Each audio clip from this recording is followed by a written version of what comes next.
All right, so welcome to calculus. We got three limits on the board. We're prepping for test. Right away, when I look at number one, I plug 16 in to the bottom. 16 minus 16 is 0. You're stuck. Step 2 is to factor or expand. All right, everyone, I would factor this. I am going to do it with the conjugate because I guess many of you did the conjugate, but you should jump on this as a factor. Okay? And if you practice, everybody, you can always factor a difference. Always. So what I would do with number 1 is I would factor it this way. The numerator stays the same. And I can break this into the square root of x minus 4 and the square root of x plus 4. No one usually does this unless I show them, or unless you did the homework and looked in the answer book. I guarantee they factored. The other thing I would do at the same time is I would switch around the numerator and write it as negative square root of x plus 4. I always want to look at it this way because right now they don't match. Does everybody agree? So the next thing I would do, and maybe it's another step. Whoops. Maybe it's another step. Maybe it isn't. Depends on where you're at. Limit as x goes to 16. Negative 1. Square root of x minus 4. Square root of x minus 4. Square root of x plus 4. These now cancel. I plug 16 into the denominator now. And the square root of 16 is 4. 4 plus 4 is 8. Everybody, this is negative 1/8. All right. Very rarely do students see the factoring here. You should. That said, you should. Because when we start graphing things, this is the way we want to see it.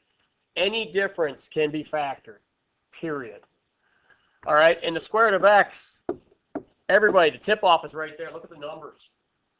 Square root of 16 is 4. Square root of x is square root of x. All right. That said, many students don't see it.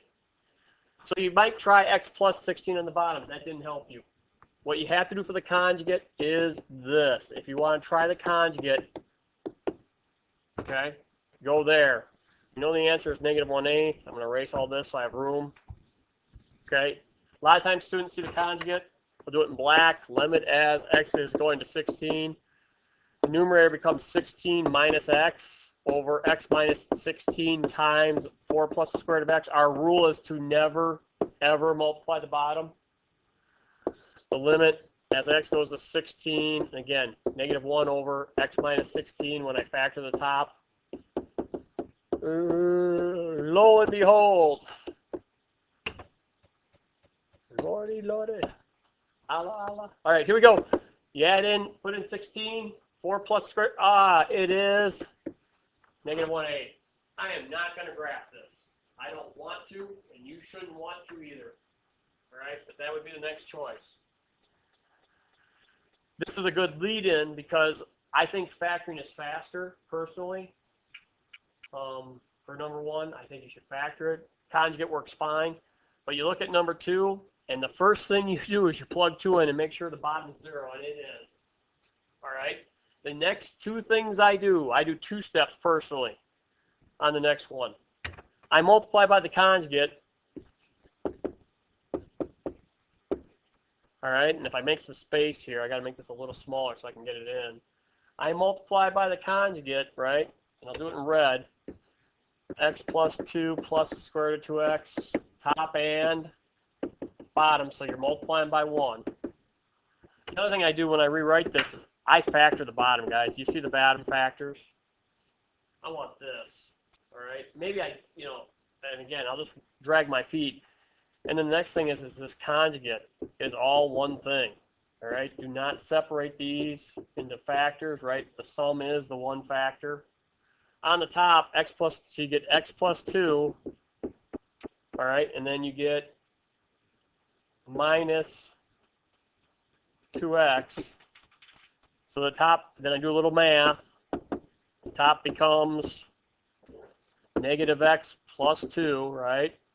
Over x times x minus 2 times the square root of x plus 2 plus the square root of 2x as a sum. Again, let's do it this way. You guys agree it's negative 1 times x minus 2? Do that, right? That's a factor. I can cancel the x minus 2's, and I am feeling great about life because I know that x minus 2 in the denominator made it 0 because we were going for the number 2. So plug it in. And sometimes it helps if they're really ugly. If they're really ugly, don't hesitate to do this step. -1, 2 times square root of 2 plus 2 plus 2 times 2,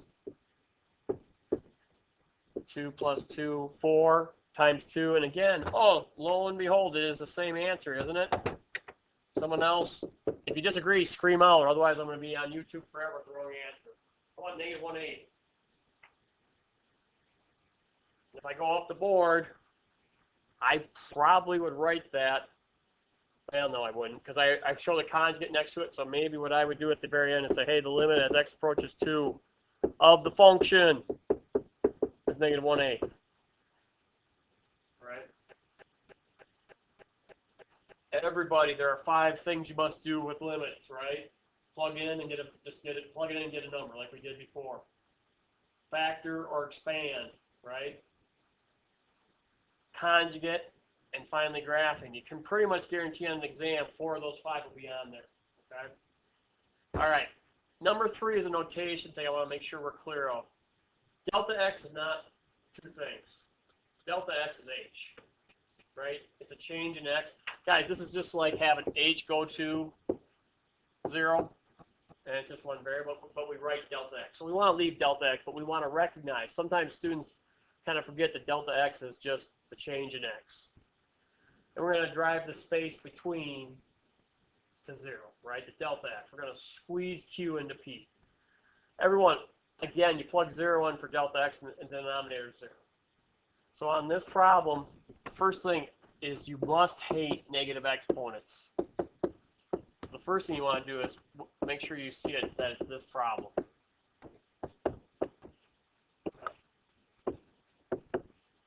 All right. And the next thing we want to make sure we see is that, I'm going to go single page because it's just a little easier to see then, is that you're going to have to do a common denominator for the top 2. All right. And so what I get is the limit as delta x goes to 0 of 5 minus 5 plus delta x, because 1 times 5 delta x is that. You notice I didn't distribute, I left a parentheses so I wouldn't screw up, theoretically. Bottom is this. And it's still all over delta x. But remember, we've learned a rule that this is when you multiply by 1 over delta x, right? That actually just flips up into the bottom. And I don't want you to write that delta x. I want you to recognize this and just do that. Okay, get from A over B all over C to A over BC. Okay? That said, we can see that when we distribute the negative sign, the 5's will cancel. This turns into a negative delta x. Delta x's will cancel, leaving -1. So maybe I rewrite it so I don't screw up. And then maybe you need another step because I'm pretty darn good at math. -1 over 5 times 5 plus delta x. Can I set delta x to 0 now? Sure, because the bottom is no longer 0.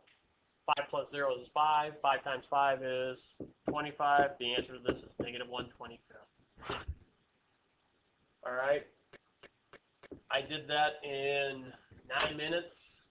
I would expect you guys to do this in about 17, a little less than double of what I do. That's where you should be. Okay.